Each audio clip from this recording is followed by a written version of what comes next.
Current affairs என்னென்ன அப்படிங்கிறது இருக்கிறத பார்த்துட்டு போவோம். இன்னைக்கு நம்ம பேசுனது தான் குறி தவறினாலும் எது தவறக்கூடாது, உங்கள் முயற்சி தவறக்கூடாது. குறி தவறலாம், ஆனால் உங்கள் முயற்சி தவறக்கூடாது. முயற்சி தொடர்ந்து இருந்ததுன்னா வெற்றி நிச்சயம் அப்படிங்கிறத எடுத்துக்கோங்க. ஸோ நல்லா படிங்க, திரும்ப திரும்ப திரும்ப நல்லா படிங்க பேசுனது அப்படிங்கிறது. ஐஎன்சி பற்றி சொல்லிட்டு இருந்தேன். இந்திய தேசிய காங்கிரஸ் உருவான நாள் டிசம்பர் 28, டிசம்பர் 28, வருடம் 1885. ஸோ உருவாக காரணமாக இருந்தவர் ஏவோக்கியம். ஏவோக்கியம் எந்த நாட்டை சார்ந்தவர்? ஸ்காட்லாந்து அப்படிங்கிறது ஞாபகம் வச்சுக்கணும். ஸ்காட்லாந்து, ஸ்காட்லாந்து தான் ஹாலாந்து, புரிஞ்சுக்கணும். டேனிஷ்னு சொன்னோம்ல, டேனிஷ் ஸ்டானிஷ் எவ்வாறு அழைக்கப்படுது? நெதர்லாந்து. என்னங்க? நெதர்லாந்துன்னு அழைக்கப்படுது. பொருளாதார வளர்ச்சியில் தமிழ்நாடு இதாங்க நம்பர் 1, இந்தியாவிலே நம்பர் 1. எழுத ஆரம்பிக்கலாம் பிரியதர்ஷினி. எக்கனாமிக் growth அப்படிங்கிறதுல இந்தியாவிலேயே நம்பர் 1 இருக்கிறது, 9.69. இது புதிய உச்சம், இது புதிய உச்சம் அப்படிங்கிறத ஞாபகம் வச்சுக்கணும். ஸோ இந்த இயரில் 20, 24, 25 அந்த முடிஞ்ச ஃபினான்ஷியல் இயரில் தமிழகம் அப்படிங்கிறது நம்பர் 1ல் இருக்கு. பொருளாதாரம் எக்கானமிக் growth அப்படிங்கிறதுல 9.69%, 9.69% அப்படிங்கிறது. Sanjana from Hosur. So India வந்து நம்மளுடைய எக்கனாமிக் growthல வேர்ல்டு வைடு என்ன பர்சன்டேஜ்ல, சாரி என்ன ரேஞ்சில் இருக்காங்க? 5வது இடத்துல இருக்கிறாங்க. நம்ம எந்த பிளேஸுக்கு முன்னேறணும் அப்படின்னு சொல்லிட்டு முடிவு பண்ணியிருக்கிறோம். தேர்ட் பிளேஸ் அப்படிங்கிற, தேர்ட் பிளேஸ் நான் சார் அப்படி சொல்லக்கூடாது, இதெல்லாம் சாதாரண கேள்வி, டவுட்லேயே இருக்கக்கூடாது, டவுட்லேயே இருக்கக்கூடாது. Third place sir, third place. சரி, எந்த வருஷத்துக்குள்ள தேர்ட் பிளேஸ் ரீச் ஆகணும்னு சொல்லிட்டு முடிவு பண்ணியிருக்கிறோம்? 2047 அப்படிங்கிற இயரை, என்ன இயரை நம்ம அனௌன்ஸ் பண்றோம்? விக்ஷித் பாரத் அப்படின்னு சொன்னா என்னப்பா? விக்ஷித் பாரத்னா என்னமா? டெவலப்டு நேஷனா? Developed India. விக்ஷித் பாரத் என்னது? Developed Bharat or developed India. Developed நேஷனா அது ஏதோ ஒரு நேஷனுக்கு பேர். டெவலப்டு நேஷன்னா அது ஏதோ ஒரு நேஷனுக்கு பேர். நமக்கு developed Bharat or developed India அப்படிங்கறத ஞாபகம் வச்சுக்கணும். ஓகே, இது முதல் பக்க செய்தியில சொல்லியிருக்கிறாங்க. குவியும் முதலீடுகள், பெருகும் வேலை வாய்ப்புகள், சீரான வளர்ச்சி, எதிர்கால இலக்கு. இதுதான் இந்த நம்மள எல்லாருக்கும் எல்லாம். இந்த வருஷம் பட்ஜெட்டோட தீம் என்ன அப்படின்னு கேட்பாங்க. தமிழ்நாடோட பட்ஜெட்டோட theme, the theme of the Tamil Nadu budget. So இது எக்கானமிக்ஸ் அப்படிங்கிற ஒரு பாடத்திலையும் தமிழ்நாடோட நிர்வாகம்ங்கிற பாடத்திலையும் உங்களுக்கு கேள்விகள் அப்படிங்கிறது 50 கேள்விகள் கேட்கப்படுமா? எஸ் சார், எஸ், 50 கேள்விகள் கேட்கப்படும் சொல்லியிருக்காங்க. எக்கானமிக்ஸ்லையும் தமிழ்நாடு அட்மினிஸ்ட்ரேஷன் என்ற பொருளாதாரத்தில் அதில் கேட்கலாம். இந்த வருட பட்ஜெட்டுக்கான சரியா தீம் என்ன அப்படின்னு கேட்டா, ஆல் ஃபார் ஆல், எல்லாருக்கும் எல்லாம், ஆல் ஃபார் ஆல் அப்படிங்கறத ஞாபகம் வச்சுக்கணும். அப்ப தமிழகத்தினுடைய பொருளாதார வளர்ச்சி அப்படிங்கிறது வீர விக்னேஷ் படிச்சுட்டு வந்து அட்டன் பண்ணணும். நேற்று கூட நான் சொல்லிட்டு வந்தேன். நேற்றுக்கு நான் வந்து கரெக்டாக வடமலையான ஹாஸ்பிட்டல்ல இருந்து கிளம்பும் போது உங்களுக்கு லிங்க் அனுப்பினேன். அங்கேருந்து வரும்போது எவ்வளோ டிராஃபிக். ஆனால் நான் பேசிகிட்டே இருந்தேன் கண்டினியூஸா. நான் தான் டிரைவ் பண்ணேன், உட்காந்துட்டு வரல, நான் தான் டிரைவ் பண்ணேன். அங்கேருந்து பைபாஸ் ப்ளஸ் அந்த மாதிரி வீடு வர வரைக்கும் நடந்துகிட்டே இருந்துச்சு. 1.5 மணி நேரம் கரெக்டாக. நான் அங்கேருந்து மதுரையிலேருந்து கிளம்பி இங்கே வர்ற வரைக்கும் சரியா, ஃபுல்லாக உங்களோட கடைசியாக பேசுகிற வரைக்கும் நான் பேசிகிட்டு தான் இருந்தேன். இது சஞ்சனா வந்து கடைசியாக கேட்டே இருந்தாங்க. 8:48 ஆயிடுச்சுன்னு நினைக்கிறேன், 8:48, 8:50 அந்த மாதிரி. நேற்றுக்கு வந்து தமிழ் இருந்தது, பாலிட்டி இருந்தது, ப்ளஸ் வந்து பார்த்தீங்கன்னா என்ன இருந்தது, கரண்ட் அஃபேர்ஸ் இருந்தது. நல்லாவே இருந்தது. தம்பி நல்லா கேட்டான், ஹரிகிருஷ்ணன், அதே மாதிரி சஞ்சனா நல்லா கேட்டாங்க. ஸோ கேள்விகள். ஆனால் என்னென்ன பதில் சொல்கிறவங்க சாரி படிக்கலை, தெரியல, யாருக்காக நடத்துகிறோமோ அவங்க. நான் என்ன சொல்கிறேன், ஓல்டு ஸ்டூடெண்ட்ஸ் எல்லாருமே, நடத்தப்பட்டவர்கள் எல்லாம் பேசியிருக்கணும். At least current அஃபேர்ஸுக்காவது பேசியிருக்கணும். புதுசாக இருக்கிறவங்க எல்லாரும். நான் என்ன சொல்கிறேன், தெரியாது தெரிஞ்சுங்க, தெரிஞ்சதை சொல்லுங்கள்.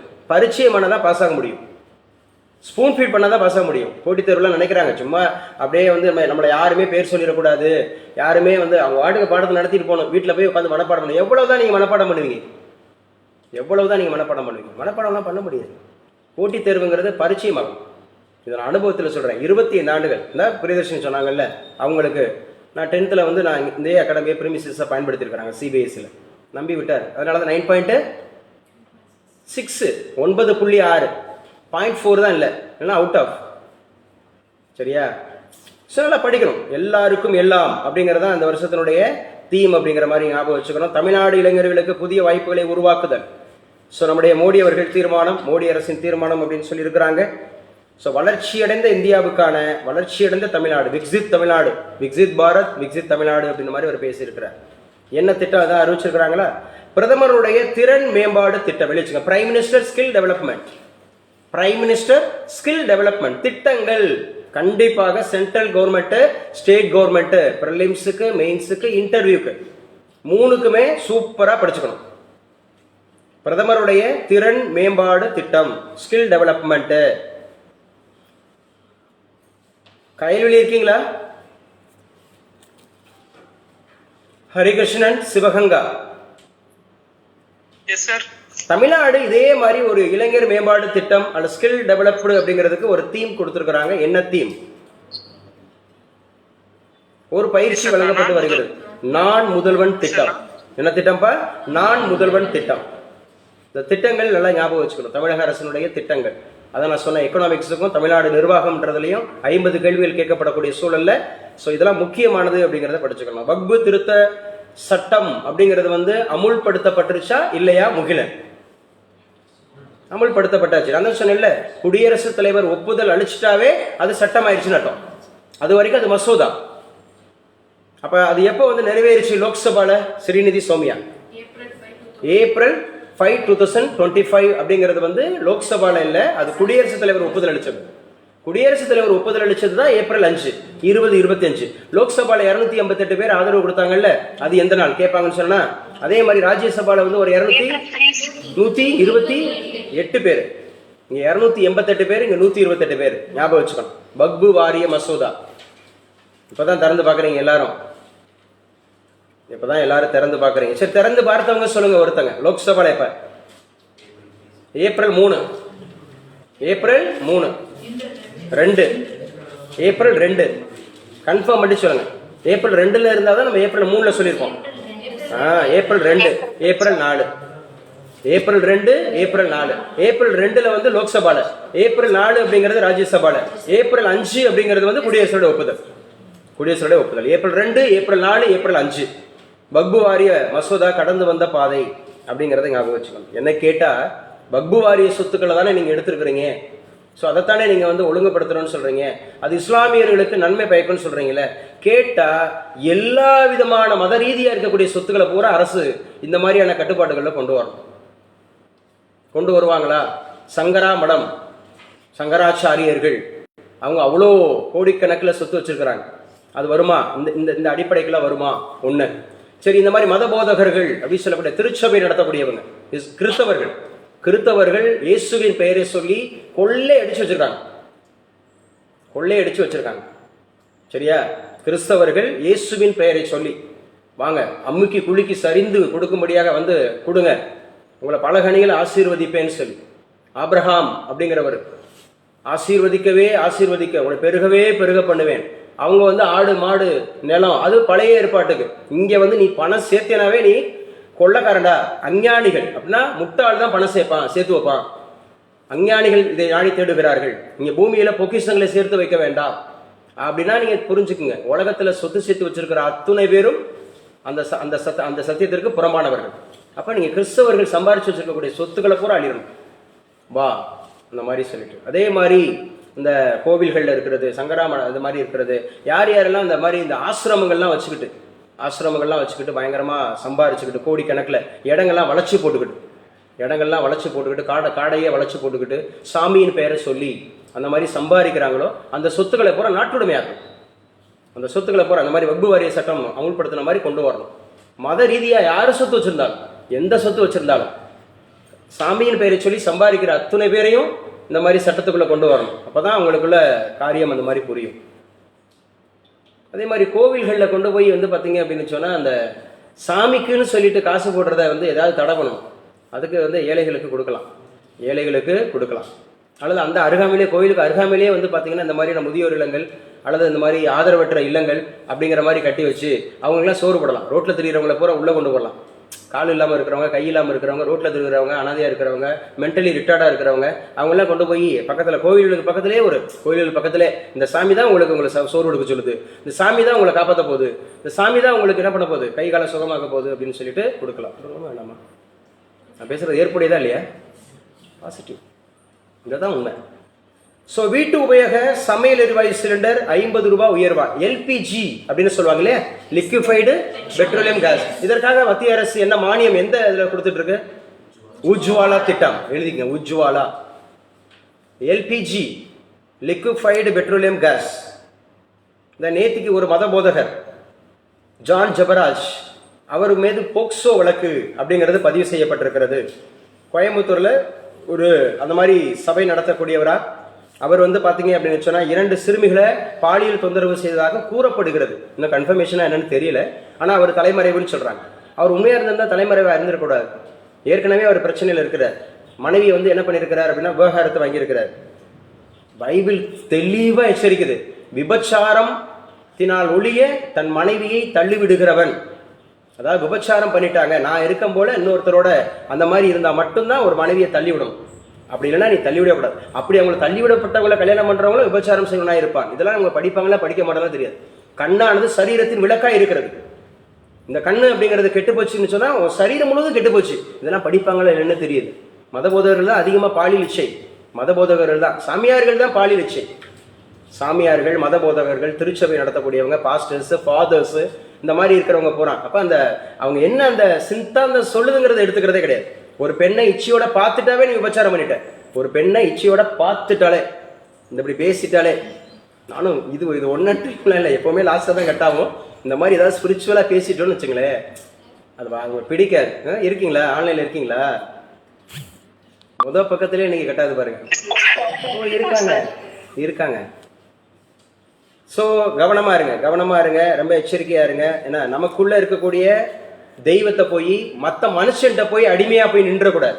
அவன் சொன்னாதான் கேட்பாரு, இவன் சொன்னாதான். அது யாராக இருந்தாலும் சரி, அது பூசாரியாக இருந்தாலும் சரி, ஆசாரியாக இருந்தாலும் சரி, பாஸ்டராக இருந்தாலும் சரி, இமாமா இருந்தாலும் சரி, நீங்கள் கேளுங்க, இண்டிவிஜுவலாக கேளுங்க. இருதயத்தில் சுத்தம் உள்ளவர்கள் பாக்கியவான்கள், அவர்கள் தேவனை தரிசிப்பார்கள், கடவுளை தரிசிப்பாங்க. நீங்கள் தூய உள்ளம் தொண்டுள்ளம் தனிலென்றோ வேறொன்றும் அறியேன் பராபரமே. அன்பிற்கும் அன்புதான் சிவம். அதுக்கு போய் நீங்கள் காசு கொடுக்கணும் அவசியம் இல்லை. யாரோ ஒருத்தட்ட போய் நீங்கள் நட்சத்திரத்தை நீங்கள் போய் அதெல்லாம் சொல்லணும்னு அவசியம் இல்லை. ஸோ நீங்களே டைரெக்டாக அந்த மாதிரி நம்ம கடவுளை மூவ் பண்ணலாம். அப்படி நீங்கள் டைரெக்டாக மூவ் பண்ணலைன்னா அது பொய்யான கடவுள். நீங்கள் கூப்பிட்டா வரமாட்டாருன்னா அது பொய்யான கடவுள். நீங்கள் என்னிலும் என் வார்த்தைகள் உங்களிடத்திலும் இருந்தால் நீங்கள் கேட்டுக்கொள்வது, நீங்கள் யாரோ அது குருக்களுக்கு சொல்லலை, ஃபாதர்ஸுக்கு சொல்லலை, பாஸ்டர்ஸுக்கு சொல்லலை, வேதபாரர்கள் சொல்லலை, பரிசேயர்கள் சொல்லலை, சதிசேயர்கள் சொல்லலை. நான் சொல்றது அதாவது ரொம்ப வரம் பெற்றவர்கள் சொல்லலை. என் நாமத்தினால என்னை ஏற்றுக்கொண்டவர்கள் எத்தனை பேர்களோ அத்தனை பேர்களும் பிள்ளைகளாகும்படி அதிகாரம் கொடுத்தேன் அப்படின்றாரு. நீங்க கேளுங்க, தாராளமாக கேளுங்க. அப்படி இல்லைன்னா இந்த மாதிரி ஏமாந்து போயிருவீங்க. அவர்லாம் ஒரு பயங்கரமா பாட்டு பாடுறாரு. அப்பா ஊரா இந்தியா ஃபுல்லா வேர்ல்டு ஃபுல்லா போனவர். உன்னை நம்பி வந்தேன் வெக்கப்படலை, சரியா, அனாதையா இருந்தேன் அப்படின்னு சொல்லிட்டு ரொம்ப பயங்கர பாட்டுலாம் பார்த்தீங்கன்னா அப்படியே விசில் அடிச்சு பறக்கும் அவருடைய பாட்டுலாம். ஜான் ஜபராஜ் நீங்க போட்டு பாருங்க யூடியூப்ல. பாட்டுலாம் பார்த்தீங்கன்னா அப்படியே ரொம்ப கத்துறது, பயங்கரமாக கத்துறது. கேட்டால் அவர் முஸ்லீம். அவர் ஒரு இஸ்லாமியர், பிறப்பில் ஒரு இஸ்லாமியராக இருந்து இயேசு ஏற்றுக்கொண்டார். நல்லா தான் போயிட்டு இருந்தார், சூப்பராக போயிட்டு இருந்தார். பயங்கரமாக அவருக்கு நல்ல தாளந்து கொடுத்து வச்சிருந்தார். ஆனால் நான் தான் சொல்கிறேன்ல, 2015 தட்டிட்டாரு ஜீசஸ் கிரைஸ்ட் கட்டிடங்கள் அப்படிங்கிறதுக்கு பூரா. சரி, இது வரைக்கும் ஏன் அனுமதிச்சாரு? அதுக்கும் சொல்லி வச்சிருக்காரு. அப்போஸ்தலனாகிய பவுலை வச்சு எச்சரிச்சிருக்கிறார். இதுவரை நான் அதை நான் கண்டும் கேளாதவராய் இருந்து கொண்டேன், இப்போது நீங்கள் மனம் திரும்ப வேண்டும் என்று உங்களுக்கு எச்சரிக்கை கொடுக்குறேன். ஓடியாந்துருங்க, அதை விட்டு ஓடியாந்துருங்க, வெளியில் வந்துருங்க. உங்களுக்குள்ளதான் நான் இருக்கிறேன். நீங்க எனக்கு கொடுக்கறதா இருந்தா கொண்டு போய் ஏழைகளுக்கு கொடுங்க. நீங்க எனக்கு கொடுக்கறதா இருந்தா ஏழைகளுக்கு போய் கொடுங்க, சரியா? நான் உங்களுக்குள்ளதான் இருக்கிறேன். நீங்க பரிசுத்தமா இருங்க, ஒருவரில் ஒருவர் அன்பாயிருங்க. அப்பதான் யார் மீதும் கஷ்டப்படாம, யார் மீதும் பொறாமப்படாம, ஒருவருக்கொருவர் மன்னிச்சு, ஒருவருக்கொருவர் அன்பு செலுத்தி, இயன்றதை இயலாதவர்களுக்கு செஞ்சீங்கன்னா நீங்க என் கூட இருக்கீங்க அப்படின்றாங்க. இதுதான் உண்மை, இதுதான் பரிசுத்தம் அப்படிங்கிறது. ஏமாந்துடக்கூடாது, போயிட்டு மனுஷனுக்கு போய் ஏமாந்துடக்கூடாது. கிரயத்திற்கு கொல்லப்பட்டீர்கள், மனுஷர்களுக்கு அடிமைகளாக இருங்கள் அப்படின்னு சொல்லுது. ஸோ வக்பு வாரிய சட்டம் சொல்லிட்டோம், வீட்டு உபயோக சமையல் சிலிண்டர் சொல்லிட்டோம். ஸோ இதெல்லாம் முக்கியமானது. KN நேரு அவர்கள் தமிழகத்தினுடைய என்ன துறை அமைச்சராக இருக்கிறார்? நகர் அப்படின்னு சொல்லக்கூடியது, சரியா? Urban development. நகர்ப்புற மேம்பாட்டுத்துறை அமைச்சர் அப்படிங்கிறவர் தான் KN நேரு அவர்கள். நேத்திக்கு அவர் வீட்டில், அவருடைய மகன் வீட்டில் இடி, அவருடைய மகன் தான் எம்பியா இருக்கிறார். யாரு சொல்லுப்பா? அருண் நேரு அப்படிங்கிறவர் எம்பி, தமிழகத்தினுடைய எம்பியாக இருக்கிறார் அப்படிங்கிறத ஞாபகம் வச்சுக்கணும். அருண் நேரு அவர்கள் அப்படிங்கிறத ஞாபகம் வச்சுங்க, இதுவும் முக்கியமானது. கிளாஸ் இருக்கலாமா? கட்டாயிருச்சா?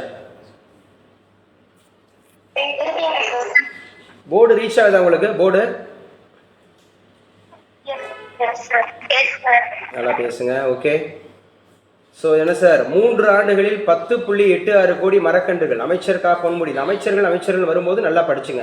யாருங்க? தமிழகத்தினுடைய வனத்துறை அமைச்சர் கா பொன்முடி அவர்கள். கா பொன்முடி அவர்கள் அப்படிங்கிறத ஞாபகம் வச்சுங்க, வனத்துறை.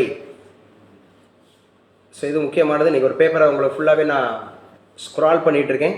இந்த பேப்பரில் என்னென்ன எப்படி படிக்கிற பாரு. வன்முறையற்ற உலகை படைப்போம். சாத்தியமா? வன்முறையற்ற உலகை படைப்போம். இதே தான் அவனு சொன்னேன் அப்படிங்கிற மாதிரி UNO 19, 14, 18, 19, 39, 45 இந்த 2 உலக போர்களை முடிவுக்கு கொண்டு வர்றதுக்காக தான் ஐக்கிய நாடுகள் சபை அப்படின்னு சொல்லக்கூட UNO உருவாக்கப்பட்டுச்சு. எந்த 2 போர்ல? முதல் உலகப் போர், 2ஆம் உலகப் போர். பிரியதர்ஷினி, முதல் உலகப் போர் எப்போ சொல்றேன்? 19, 14, 19, 18. 19, 14, 19, 18. 1914, 1918. என்ன உடன்படிக்கை? வெர்சைல்ஸ். என்ன உடன்படிக்கை? வெர்சைல்ஸ். அப்ப 2வது உலகப் போர் எப்ப? 19, 39, 19, 45. இந்த உலகப் போரை முடிவு கொண்டு வந்த உடன்படிக்கை எது? பாரிஸ் உடன்படிக்கை. இந்த 2ஐயும் முடிவுக்கு கொண்டு வர்றதுக்காக ஏற்படுத்தப்பட்டதானது UNO. எதற்காக?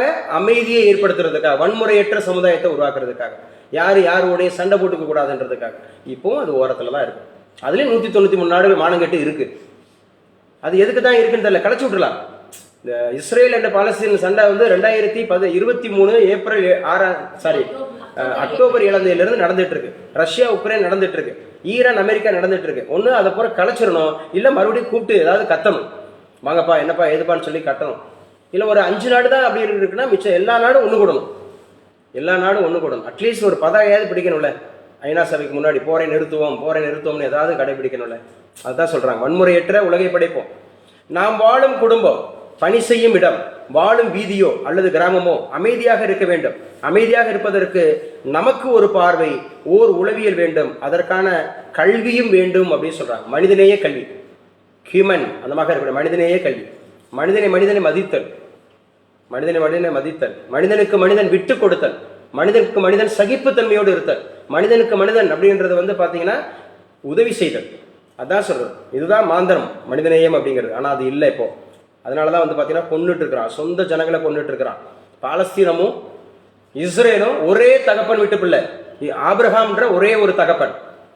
இன்னைக்கு இருக்கக்கூடிய இஸ்லாமியர்களும் கிறித்தவர்களும் கிடையாது, அந்த யூதர்களும் கிறித்தவர்களும் நம்ம இயேசு ஏத்துக்கிட்டவங்க எல்லாரும் கிறித்தவர்கள். அவங்க ஆபிரகாமோட சந்ததி கிடையாது. ஆபிரகாமோட சந்ததி 2 உலகத்துல. புரிஞ்சுக்குங்க, இந்த உலகத்துல மெயினா இருக்கக்கூடியவங்க அவங்க தான். அதிகமான மக்கள் தொகையில் இருக்கிறவங்க அவங்க தான். யாரு சார்னா யூதர்கள் அப்படின்னு சொல்லக்கூடியவங்களும் இந்த இஸ்லாமியர்கள். இவங்க இஸ்ரவேலர்கள், அவங்க இஸ்மவேலர்கள். 2 பேருக்கும் தகப்பன் ஒண்ணு, ஆபிரகாம் அப்படிங்கிற தகப்பன் ஒண்ணு. மனைவி 2, ஆகார் அப்படிங்கிற ஒரு மனைவி அப்படிங்கிறது. இன்னொரு வந்து பாத்தீங்க அப்படின்னு சொன்னா சாராள் அப்படிங்கிற ஒரு மனைவி. சாராள்ங்கிற மனைவிக்கு பிறந்தவன் தான் அந்த ஈசாக்கு. அந்த ஈசாக்கோட பையன் தான் யாக்கோபு. இவங்க தான் அந்த இஸ்ரவேலர்கள். யாக்கோபுக்கு தான் பேர் மாற்றப்படுகிறது இஸ்ரவேல். அந்த இஸ்ரவேல் அப்படிங்கிற யாக்கோபுக்கு 12 பசங்க, ஆம்பளை பசங்க மட்டும் 12 பேர். அதுதான் அந்த 12 கோத்திரம். அந்த 12 கோத்திரம் தான் அந்த நாடு, இஸ்ரவேல்ங்கிற நாடு. அதுல ஒரு கோத்திரம் தான் யூதா. அந்த யூதா கோத்திரத்துல வந்தவர் தான் இயேசு. அந்த இயேசுவை பின்பற்றவர்கள் கிறித்தவர்கள். இன்ன வரைக்கும் அந்த யார் அதை பின்பற்றலைன்னா இஸ்ரவேலர்கள். இஸ்ரேல் நாடு பின்பற்றல. இஸ்ரேல் இருக்கிறது கிறித்தவர்கள் கிடையாது. இப்ப பாலஸ்தீனத்தை அடிச்சுக்கிட்டு இருக்கிறவங்க கிறித்தவர்கள் கிடையாது. இது கூட நீங்க புரிஞ்சுக்க மாட்டாங்க. உலகத்தான் என்ன நினைப்பான், ஏதோ கிறிஸ்தவர்களுக்கு இவங்களுக்கு தான் சண்டை நடந்துட்டு இருப்பாங்க. கிறிஸ்தவர்கள் கிடையாது அவங்க யூதர்கள். அவங்க தான் இயேசுவை கொன்னவங்க. நீங்க புரிஞ்சுக்கிட்டீங்கன்னா இயேசுவை கொன்னவங்க அவங்க தான்.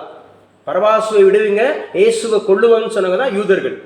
எங்களுக்கு ஒரு தகப்பன் இருக்கிறான், எங்களுக்கு ஒரு பிதா இருக்கிறார், அவர் ஆபிரகாம், நாங்கள்லாம் ஆபிரகாமின் சந்ததி அப்படின்னு சொல்லி நாங்கள் மோசையோட கட்டளைகளை தான் கீழ்ப்படிவோம். அதனாலதான் இன்ன வரைக்கும் அடிச்சுட்டு இருக்காங்க. இயேசுவை கீழ்படுத்திருந்தாங்கன்னா வலது கணத்தை காட்டியிருப்பாங்க, இடது கணத்தை காட்டியிருப்பாங்க, 7 தடவை மன்னிச்சிருப்பாங்க, அன்பு செலுத்தியிருப்பாங்க, சபிக்கிறவர்கள் ஆசீர்வச்சிருப்பாங்க, நன்றியவர்களுக்கும் துரோகிகளுக்கும் நன்மை செஞ்சிருப்பாங்க. பேசுற புரியுதா? அப்ப அதுல ஆகாரோட வம்சம் தான் ஆகார். அதே இப்ராஹிம், இவங்க இப்ராஹிம் சொல்லிக்கிறாங்க. இப்ராஹிமோட மனைவி தான் ஆகார். ஆகாருக்கு பிறந்தவன் தான் யாரு சார் அப்படின்னு கேட்டா இஸ்மவேல். ரெண்டு பேருக்குமே காப்ரியல்ங்கிற தூதன் தான் ஜிப்ரில்.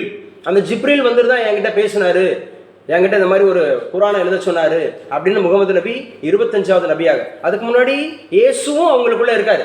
இஸ்லாமியர்கிட்ட போய் இயேசு உங்களுக்கு இருக்காருன்னு கேட்ட ஆமான்வாங்க. அவங்க பேர் என்ன? ஈசா. மரியம், அவங்களோட மரியம்னு சொல்லுவாங்க. இவங்க மேரின்றீங்க இல்ல, இஸ்லாமியர்கள் மரியம்னு சொல்லுவாங்க. மரியம் பீவி பேரெல்லாம் பார்த்தீங்கன்னா இவங்களுக்கு மூசா, அவங்களுக்கு மோசே. யூதர்களுக்கு மோசே. நீங்க யூதரா? மோசே நீங்க கடைபிடிச்சீங்கன்னா நீங்க யூதர்கள். மோசே சாப்டரே கிடையாது கிறிஸ்தவர்களுக்கு.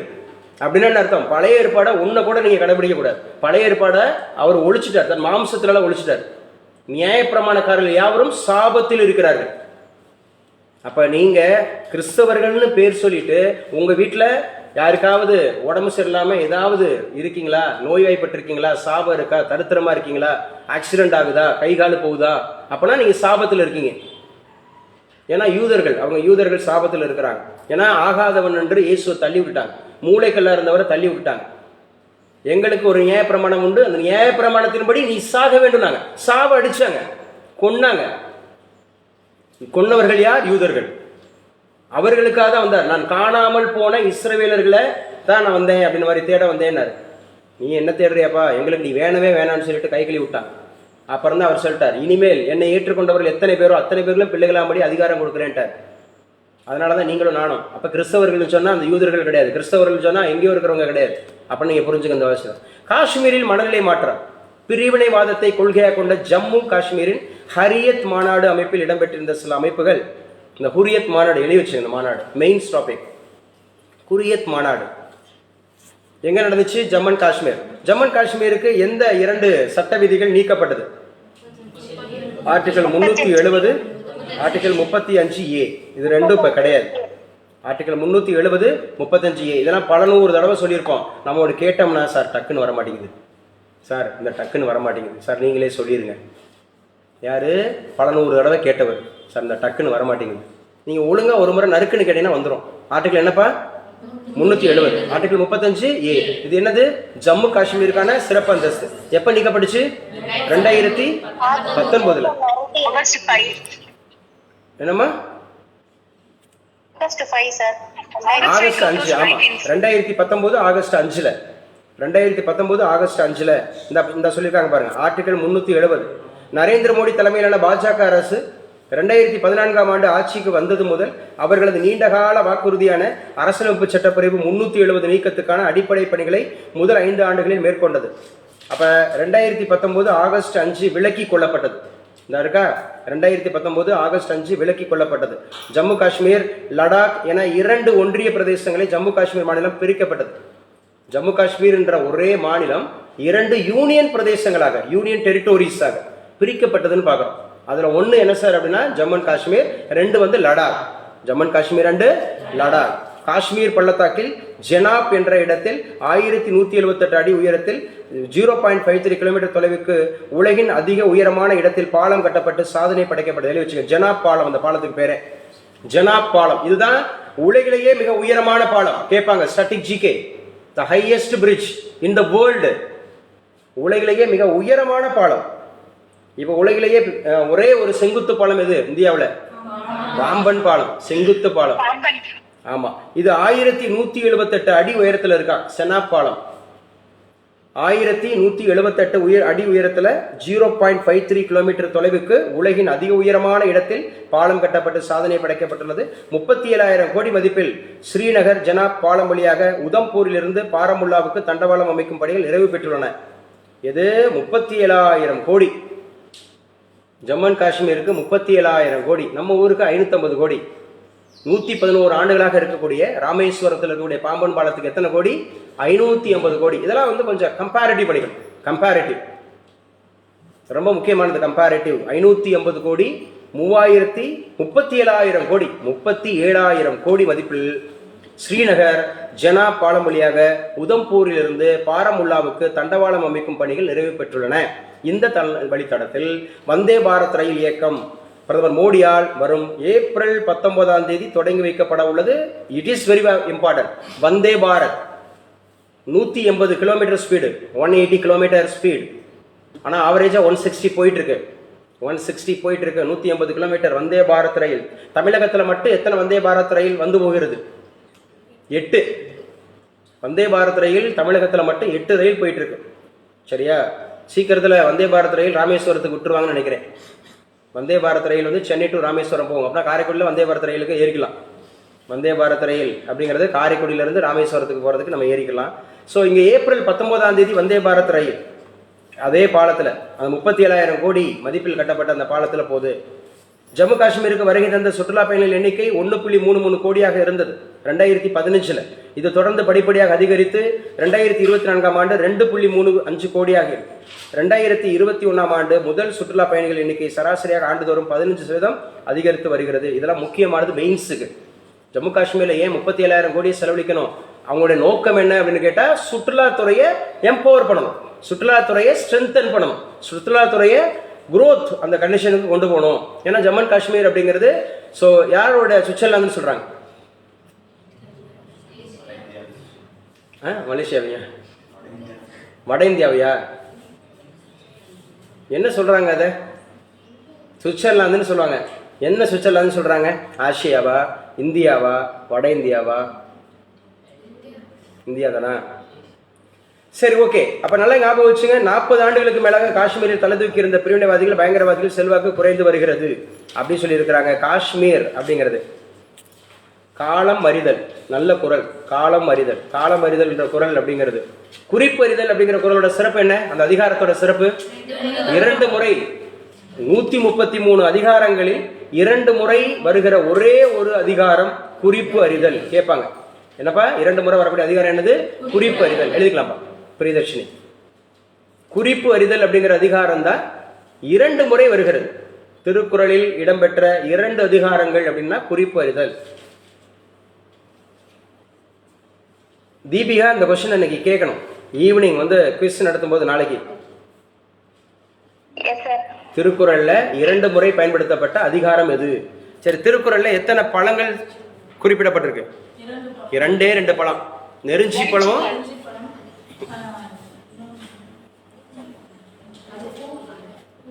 ஒரே ஒரு பழம் தான். பழம் வந்து ஒன்னே ஒன்று, நெருஞ்சி பழம் மட்டும்தான். திருக்குறள்ல பயன்படுத்தப்பட்ட ஒரே ஒரு பழம் எது அப்படின்னா நெருஞ்சி பழம். பூ தான் 2. என்ன பூ? அனிச்சம்பூ, குவளை. அனிச்சம், குவளை. மரம் பனை மூங்கில. என்ன? ஆமா, இதெல்லாம் கன்ஃபார்ம் பண்ணுங்க. இதெல்லாம் வந்து உங்களுக்கு பழைய ஸ்டூடெண்ட்ஸுக்கு வரி வரியா கொடுத்துருக்கேன். உங்க நோட்டுக்குள்ளதான் இருக்கு. சரி, காலம் அறிதல் அப்படிங்கிற குறள் பார்ப்போம். எய்தற்கு அரியது இயைத்தக்கால் அந்நிலையே செய்தற்கு அரிய செயல். காலம் அறிதல் முக்கியம். கிடைப்பதற்கு அரிய காலம் வந்து வாய்க்குமானால் அந்த வாய்ப்பை பயன்படுத்தி கொண்டு அப்போதே செய்தற்கு அரிய செயல்களை செய்ய வேண்டும். அருமையான குறள். காலம் அறிதல். எய்தற்கு அரியது இயந்தக்கால் அந்நிலையே செய்தற்கு அரிய செயல். அதாவது ஒரு நல்ல சான்ஸ் உங்களுக்கு கிடைச்சிருக்கு. ஜூன் மாதம் குரூப் 1, ஜூலை மாதம் குரூப் 4, செப்டம்பர் மாதம் குரூப் 2. தேதி அறிவிக்கப்படாமல் எஸ்ஐ, தேதி அறிவிக்கப்படாமல் குரூப் டி, எல்லாமே கால் ஃபார். அப்போ நமக்கு இது ஒரு கிடைப்பதற்கு அரிய ஒரு வாய்ப்பு, நல்ல ஒரு வாய்ப்பு. சரி, இந்த வாய்ப்பு இப்போ கிடைச்சிருச்சு, கண்ணுக்கு தெரிஞ்சிருச்சு. காலேஜ் டிஆர்பி கண்ணுக்கு தெரிஞ்சிருச்சு, பிஜி டிஆர்பி கண்ணுக்கு தெரிஞ்சிருச்சு, போலீஸ் எஸ்ஐ தெரிஞ்சிருச்சு, கண்ணுக்கு தெரிஞ்சிருச்சு, குரூப் 1, குரூப் 2, குரூப் 4 கண்ணுக்கு தெரிஞ்சிருச்சு, குரூப் டி கண்ணுக்கு தெரிஞ்சிருச்சு. இந்த கிடைப்பதற்கரிய இந்த வாய்ப்பை பயன்படுத்தி கொண்டு அப்போதே என்ன பண்ணணும்? பார்ட்டிசிபேட் பண்ணிட்டு, அக்கா நீங்களே சொல்லிடுங்க. இல்லை, நான் சாரி, அது சரியாக படிக்கலை, தயவு செய்து. அப்போதே செய்ததற்கு அரிய செயல்களை செய்ய வேண்டுமா? செய்ததற்கு அரிய செயல்களை செய்ய வேண்டாம் அப்படின்னா என்ன? நேற்று வரைக்கும் நான் 1 பேரா படிச்சேன்னா இன்னைக்கு 2 பேரா, நேற்று வரைக்கும் 100 கொஸ்டின் படித்தா இன்னைக்கு 150. அதுதான் செய்வதற்கு அரிய செயல்களை செய்ய வேண்டும். காலம் அறிதல். காலத்தை பயன்படுத்திக்கணும். காரணம் டொனால்ட் ட்ரம்ப்போட இந்த வரி விதிப்பு கொள்கை அப்படிங்கிறது அப்போ ஞாபகம் வச்சுக்கணும். வரி விதிப்பு கொள்கை அப்படிங்கிறத ஞாபகம் வச்சுங்க. ஸோ அடுத்து என்ன சார் இன்னைக்கு முக்கியமானது? மன்னார் வளைகுடா. எழுதி வச்சுங்க, மன்னார் வளைகுடா முக்கியங்க. அது சூப்பரான பிளேஸ். மன்னார் வளைகுடா அப்படிங்கிறது உயிர்கோளம், நம்முடைய பயோஸ்பியர். இப்போ ரீசெண்டாக தமிழகத்தில் அறிமுகப்படுத்தப்பட்ட பயோஸ்பியர் அது காசம்பட்டி. காசம்பட்டி எந்த மாவட்டத்தில் வருது? திண்டுக்கல் மாவட்டத்தில் வருது. அதுக்கு முன்னாடி எந்த மாவட்டம்? மதுரை மாவட்டம். மதுரை மாவட்டத்தில் எந்த ஊர்? அரிட்டாப்பட்டி. மதுரை மாவட்டம் அரிட்டாப்பட்டியில் டங்ஸ் ஸ்டெர்லைட்டை ஆளுமை பண்ணிக்கிட்டு இருக்கக்கூடிய வேதாந்தால இருக்கும். ஸோ அடுத்து முக்கியமானது இன்னைக்கு உள்ள கரண்ட் அஃபேர்ஸில் அவ்வளோதான். கிளாஸ் முடிய போகுது. இந்த கிளாஸ் முடிச்சது கூட நம்ம அப்படியே படிப்போம், நிறைய படிப்போம். நிறைய விஷயங்கள் சொல்லியிருக்கிறாங்க. குறைந்த வருவாய் பிரிவினருக்கு வீடு வழங்க தவணை முறை திட்டம், அமைச்சர் முத்துசுவாமி. எழுதி வச்சுக்க, தமிழகத்தினுடைய மற்றும் ஒரு அமைச்சர் முத்துசுவாமி. முத்துசுவாமி என்ன முறை அமைச்சராக இருக்கிறாரு? வீட்டு வசதி, வீட்டு வசதி வாரியம் முத்துசுவாமி அவர்கள் அப்படிங்கறத ஞாபகம் வச்சுங்க. எந்த இரு நாடுகளுக்கு பயணம் செய்திருக்கிறார்? ஏற்கனவே நிறைய பேசிட்டோம். பயங்கரவாதத்தை முழுமையாக ஒழிக்கும் பணி நிறைவடையவில்லை என்றார் அமித்ஷா. அமித்ஷா அப்படின்னு சொல்லக்கூடியவர் எந்த துறைக்கான அமைச்சராக இருக்கிறார்? நல்லா பேசுங்க. நம்முடைய ஹோம் மினிஸ்டர். டிஃபென்ஸ் மினிஸ்டர் யாரு? ராஜ்நாத் சிங். பினான்ஸ் மினிஸ்டர் யாரு? நிர்மலா சீதாராமன். மெய்யமே இருக்கீங்களா? மெய்யமே நான் கேட்டிருந்தேன் இல்லையா, படிக்கணும்னு சொல்லியிருந்தேன், ஞாபகம் இருக்கா? நேற்றுக்கு ministers at least kitchen cabinet ministers தெரிஞ்சு வரணும்னு சொன்னேன். பிரசிடென்ட் யாரு, பிரைம் மினிஸ்டர் யாரு, வைஸ் பிரசிடென்ட் யாரு, டிஃபென்ஸ் யாரு, ஹோம் மினிஸ்டர் யாரு, பினான்ஸ் மினிஸ்டர் யாரு, எக்ஸ்டர்னல் அஃபேர்ஸ் மினிஸ்டர் யாரு, இதெல்லாம் தெரிஞ்சு வச்சுக்கணும். நம்முடைய லா மினிஸ்டர் யாரு, நம்முடைய ஹெல்த் மினிஸ்டர் யாரு, இதெல்லாம் தெரிஞ்சு வச்சுக்கணும். இதெல்லாம் முக்கியமானது. அது மாதிரி அகமதாபாத்தில் இன்று காங்கிரஸ் செயற்குழு கூட்டம். விவிபேட் சீட்டுகளை 100% எண்ண கோரிய மனு உச்சநீதிமன்றம் தள்ளுபடி. விவிபேட் தெரிஞ்சு வச்சுக்கணும். இந்தியன் பாலிட்டியில கேட்பாங்க, எலெக்ஷன் கமிஷன் கேட்பாங்க, ஓட்டிங் அந்த மாதிரி. விவிபேட் நம்ம ஓட்டு அளிச்ச உடனேயே அது எலக்ட்ரானிக் மீடியால ஸ்டோர் ஆகிடும். அதை நம்ம யாருக்கு ஓட்டு போட்டோங்கிறது சீட்டாக வந்துடும், யாருக்கு ஓட்டு போட்டோம். அப்போ அங்கே காமிச்சதும் இங்கே இருக்க சீட்டும் கரெக்டாக இருந்தால் மட்டும்தான் ஓகே ஜென்யூன் அப்படிங்கிற மாதிரி. ஆனால் அதை 100% எண்ணக்கூடிய மனு உச்சநீதிமன்றம் தள்ளுபடி பண்ணியிருக்கா. உச்சநீதிமன்றம்னாவே என்ன ஆர்டிக்கல்? 124, 147, 124, 147. உச்சநீதிமன்றம் எங்க இருக்கு? டெல்லி. உச்சநீதிமன்றத்தில் எத்தனை நீதிபதிகள்? 34. இப்போ தலைமை நீதிபதி யாரு? சஞ்சீவ் கண்ணா. எத்தனையாவது? 51வது. எத்தனை நீதிபதிகள் இருக்காங்க மொத்தம்? 34. உச்சநீதிமன்ற நீதிபதியில் நியமிக்கக்கூடிய அந்த குழுக்கு பேர் என்ன? கொலிஜியம். எந்த வருஷம்? 1993. யார் வந்து தேர்ந்தெடுப்பா? பிரசிடென்ட். யார் வந்து நீக்குவா? பார்லிமெண்ட். உச்சநீதிமன்ற தலைமை நீதிபதியோட சம்பளம் எவ்வளவு? 2,80,000. 2,80,000. மற்ற நீதிபதியோட சம்பளம் எவ்வளவு? 2,50,000. 2,50,000. முதல் உச்சநீதிமன்றம் பிரிட்டிஷ் எங்க இருந்துச்சு? கல்கட்டால எப்ப இருந்துச்சு? 1774. யாரு? சார் எலிசபெத்தா? எலிசா இம்பே. சார் எலிசா இம்பே அப்படிங்கிறது. ஸோ ஞாபகம் வச்சுங்க, இது முக்கியமானது. மும்பையை வீழ்த்தியது பெங்களூரு. என்ன ஆகுபெயர்? இட ஆகுபெயர். என்ன ஆகுபெயர்? இட ஆகுபெயர். மும்பையை வீழ்த்தியது பெங்களூரு. மீள முயற்சிக்குமா சென்னை? இன்று பஞ்சாபுடன் மோதல். ஏற்கனவே மற்ற சும்மா இருக்கிற வேண்டிய அப்படி இருக்காங்க. பஞ்சாப் வெறித்தனமா இருக்கான். பார்க்காதீங்க மேட்சை. இன்னைக்கு டெஸ்ட் இருக்கு, மேட்சை பார்க்காதீங்க. அட்லீஸ்ட் ஜெயிக்கணும். கடைசி வேணா பாருங்க, கொஞ்சம் நேரம் பாருங்க. நாங்கள் என்ன சொன்னாலும் நீங்கள் எதை பார்க்காதீங்கன்னு சொல்றதா அப்பதான் நாங்கள் முழு முயற்சியோட பார்ப்போம். நீங்க பாருங்கன்னு சொன்னா கூட ஐயோ வேண்டாம், நான் படிக்கணும், ஜெயிக்கணும். Jessica Pegula champion. யாருங்க இந்த ஜெசிகா? எழுதி வச்சுக்க, ஜெசிகா பெகுலா. வெற்றி அடைஞ்சா அந்த ஸ்மைல் இருக்கும். வெற்றி அடைஞ்சா அந்த ஸ்மைல் இருக்கும். Jessica Pegula. கட் ஆயிடுச்சோ? கிளாஸ் கட் ஆயிடுச்சா? ஆன்லைன்ல இருக்கீங்களா? கிளாஸ் கட் ஆகல அப்படின்னா இருக்கீங்க. ஜெசிகா பெகுலா சாம்பியன் யாரு சார்? அமெரிக்காவில் நடைபெற்ற 500 புள்ளிகள் கொண்ட சார்லஸ்டன் ஓபன் மகளிர் டென்னிஸ். சார்லஸ்டன் ஓபன் மகளிர் டென்னிஸ். சார்லஸ்டன் ஓபன் மகளிர் டென்னிஸ். பெகுலா பெகுலா சாம்பியன் பட்டம் வென்றார். ஜெசிகா பெகுலா சாம்பியன் பெற்றார். ரொக்க பரிசு 1.40 கோடி. சோஃபியா தோற்றவங்க சோஃபியா 86 லட்சம். 86 லட்சம். இவங்களுக்கு 1.40 வரி விதிப்பை திரும்ப பெற அதிபர் ட்ரம்ப் மறுப்பு. ஆசிய ஐரோப்பிய பங்கு சந்தைகள் கடும் வீழ்ச்சி. 2 காண்டினென்ட்டே ஆசியாவில் இருக்கக்கூடிய அந்த ஷேர் மார்க்கெட்டு, யூரோப்பில் இருக்கக்கூடிய ஷேர் மார்க்கெட்டு கடும் வீழ்ச்சியை சந்தித்திருக்கிறது. இதுதான் போர் நடந்தா இந்த மாதிரி ஏதாவது வரி விதிப்பு மாற்றம் ஏற்பட்டா அல்லது நிலநடுக்கம் இந்த மாதிரி ஏதாவது இயற்கை பேரிடர்கள் நடந்தா கண்டிப்பா அது பாதிக்கும். எதை பாதிக்கும் அப்படின்னு சொல்லி பார்த்தீங்கன்னா பங்குச்சந்தைகளை. ஈராக் ஆயுதங்களை கைவிட ஈரான் ஆதரவு குழுக்கள் தயார். ஈராக் ஆயுதங்களை கைவிட ஈரான் ஆதரவு குழுக்கள் தயார் அப்படின்னா எதுக்காக இப்படி பண்றாங்க?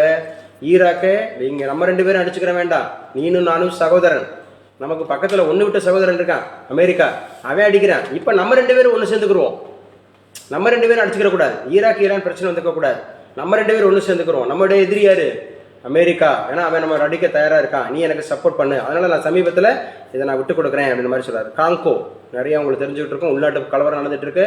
உள்நாட்டு கலவரம் நிறைய பேரை கொண்டு கூச்சிக்கிட்டு இருந்தாங்க. இப்போ அங்கே மழை வெள்ளம் போயிட்டு இருக்கு.